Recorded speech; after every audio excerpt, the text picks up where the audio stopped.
Pumisita ang commander ng Reserve Command sa 7th Infantry Division upang tiyakin ang kahandaan ng Reserve Forces at higit pang pagtibayin ang ugnayan ng Reserve at regular unit sa pagtanggol ng bansa.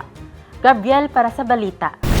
Bilang pagpapakita ng pagkakaisa at kahandaan ng hukbong katihan ng Pilipinas, ginawaran ng arrival honor ceremony si Major General Ronald Jess Alcodia, Commander ng Reserve Command Philippine Army sa kanyang opisyal na pagbisita sa 7th Infantry Kaugnay Division sa Fort Magsaysay, Palayan City, Nueva Ecija noong ika-28 ng Enero taong 2026. Isinagawa ang seremonya sa harap ng Gusaling General Antonio Luna bilang pagkilala sa mahahalagang papel ng Reserve Command sa pagpapatibay ng kakayahan at lakas ng sandatahang lakas ng Pilipinas. Nagsilbing military host si Brigadier General Mario Jacinto, Assistant Division Commander ng 7ID, habang buong dangal na tinanggap si Major General Alcodia ng mga opisyal, enlisted personnel at civilian human resource personnel ng dibisyon sa pangungunan ni Major General Joseph Norwin D. Pasamonte, Commander ng 7th Infantry Division.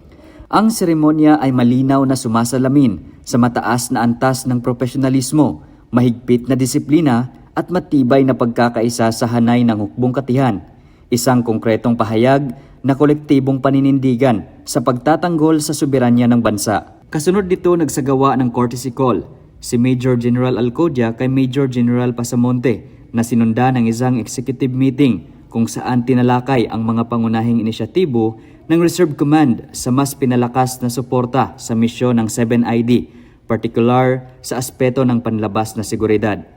Sentro rin ng talakayan ang mga estratehiya upang higit pang paigtingin ang interoperability ng mga reserve units at regular units ng Army, isang mahalagang hakbang sa pagpapahusay ng operational readiness sa nasasakupan ng 7th Infantry Division. Ang pagbisitang ito ay nagpapatunay sa kritikal na papel ng mga reservist bilang katuwang ng regular na puwersa ng hukbong katihan ng Pilipinas.